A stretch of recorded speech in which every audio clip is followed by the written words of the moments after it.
And live at the CME Group in Chicago, Jessica Hoversen of MF Global. Jessica is responsible for statistical and macroeconomic analysis of global markets and also produces daily analysis on interest rates and currency markets and likes to dance ballet in her spare time. Also with us, Michael Yoshikami, Chief Investment Strategist at YMCNet Advisors. Michael was named one of Barron's top 100 independent financial advisors for 2009. He's been saying for months that the economy would grow slowly.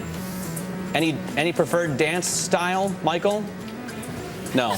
No, not at all. All right, let's see. It's been kind of a weird Friday here, and I just want to bring up, Carol and I talked to Barton Biggs earlier. He's been so bullish, and he was dead on right for a long time over the last year and a half, and he was depressingly concerned today, I should say. He said it's possible the market goes down another 10 or 15% from here if we go into a double dip, and he said earnings could come in as low as $70 to $75 a share. He previously told us $88 to $90 a share. Michael, do you get down this bearish if you try? I mean, can you see it turning out that poorly this year?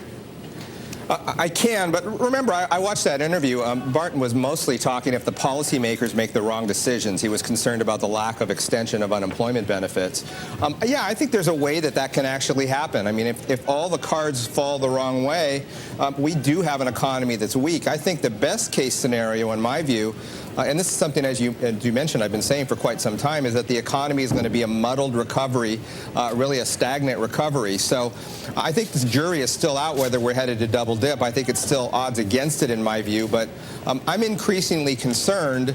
But frankly, I'm not surprised about the unemployment numbers. I just don't think unemployment's going to get better for at least a year, which is why I think interest rates are going to be low. Bonds are a good investment strategy. You need to buy very cash flow-oriented, dividend-oriented names right now. Hey, Jess, what do you think? Is the jury still out on whether or not we head towards a double dip here?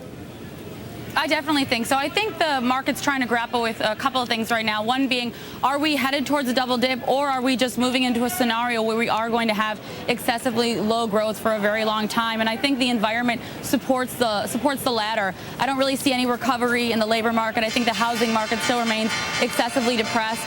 But the factors that drove the double dip recession, such as excessive inventory and inflated home prices, don't exist to the degree that they did in 2008. Those are pretty sobering numbers. I mean, what does that mean? How much of a drag then is that essentially on the overall economy, on corporate profits, on everything?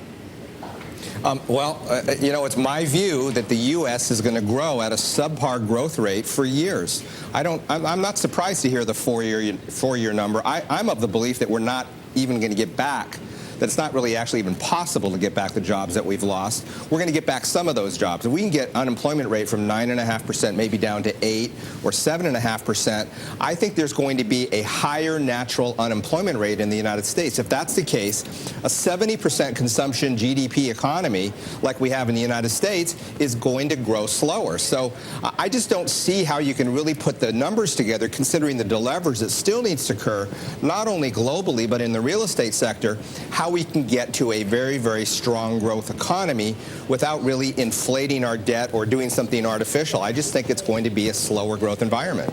Hey, Michael, Adam Johnson here. You made an interesting comment just a couple minutes ago about wanting stable cash flow income. So I did a quick search for yield. And, of course, the logical names came up, the Altrias, Reynolds, Verizons, a couple of utilities, Duke Energy, et cetera. I mean, are these the kinds of names yielding 5.5%, 6.5% where you can hide and wait this thing out? Well, you got to be careful that you don't chase the high-yielding names. I mean, the easy screen is you say, what's a high-yielding name? And all of a sudden, all the obvious names pop up. I think it's going to be more the companies that have consistent cash flow, that have some reasonable dividends. You mentioned Johnson & Johnson, or Johnson & Johnson was mentioned as one of the few stocks that actually had an okay day today. I think those are the kind of names you want to have in the portfolio. And in particular, I think investors should also focus on fixed income as an opportunity not only for yield but for capital appreciation. I'm of the belief when some of the panic goes away and people start rotating out of treasuries into higher grade corporate fixed income, especially since interest rates likely will not be rising, in my view, for at least the next year, you're going to have an opportunity for some capital appreciation in fixed income. So I think if you have those two strategies together, that's the way you survive a difficult, choppy market. Now, Jessica, it's Dominic here. I want to kind of bring you here because I like the idea that a lot of traders are looking towards the credit interest rate markets, perhaps the currency markets, to see where things are going. And right now, a lot of traders saying with 10-year yields below 3%, deflation may be a concern, certainly not inflation or growth. What are the interest rate markets telling us right now about where we're headed? Well, I'm not exceptionally shocked by the move lower in interest rates. I think to a certain degree, obviously, the economic contraction and the deflationary pressures in the economy are being priced in by the interest rate markets right now. However, I do believe to a certain degree we are pricing in Armageddon, and the current fundamentals of the economy do not support a 10-year at 290. So I do think that we probably will see in the next few weeks some sort of pullback in fixed income. However, if you look at the dollar, I think that one of the reasons the dollar has actually been sold off over the last couple of days is due to that fact. You know, you have seen slower U.S. economic growth, and you've seen lower U.S. interest rates, and that's kind of one of the reasons I see people rotating out of the dollar. Let me ask you, Jessica, because you were one of the first people I ever heard talking about the problems in Europe before, well before we even were concerned about Greece at all. If we see weakness in housing, if we see weakness in manufacturing, it leaves us obviously more reliant on China and Europe for growth. How does the situation look over there? I mean, is the euro strengthening is it the euro strengthening or is the dollar weakening here? I think that really the dollar is weakening a little bit here, and also I think that people are buying the euro simply on some short covering, and secondly, due to the fact that that rollover at that 12-month long-term refinancing operation wasn't as bad as everyone suspected. However, if the euro rallies to above 127.50 or even to 130, that's an entirely different game for the eurozone economy.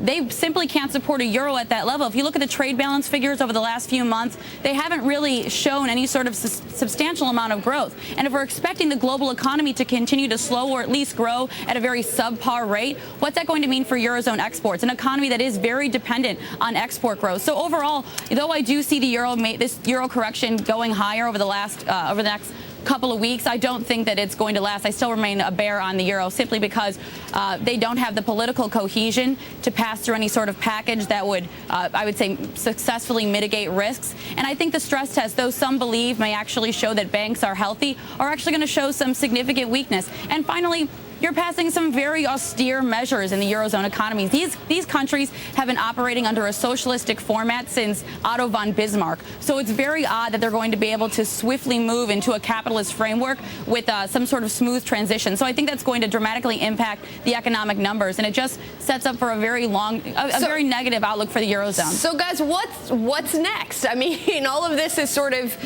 hovering over our heads. We are done with the jobs report. People keep talking about earnings coming up. I mean, what do we do from here? Are we just going to muddle through the summer? Well, one of the things I think I'm going to watch is these 7-day refinance operations in the Eurozone and from the ECB. I think that they're going to start showing that more and more banks are subscribing. The average in April and May were about 75 to 90 billion euro. And I think if they go to 200 billion euro, it's going to show further stress in the Eurozone. And it's just going to provide an opportunity for more fixed income buying and selling of the euro. Michael, got 15 seconds left for you. Yeah, I think we're going to muddle through. I think fixed income is going to become more appealing. I think people are going to start giving up on the stock market. It's going to create opportunities, but people need to avoid those high-risk beta names and go for the names that are going to give you cash flow to be able to survive and succeed in a low-growth economic environment. All right, got to leave it there. Hey, guys, have a great holiday weekend. Jessica Hoversen of MF Global, Michael Yoshikami of YMCNet Advisors.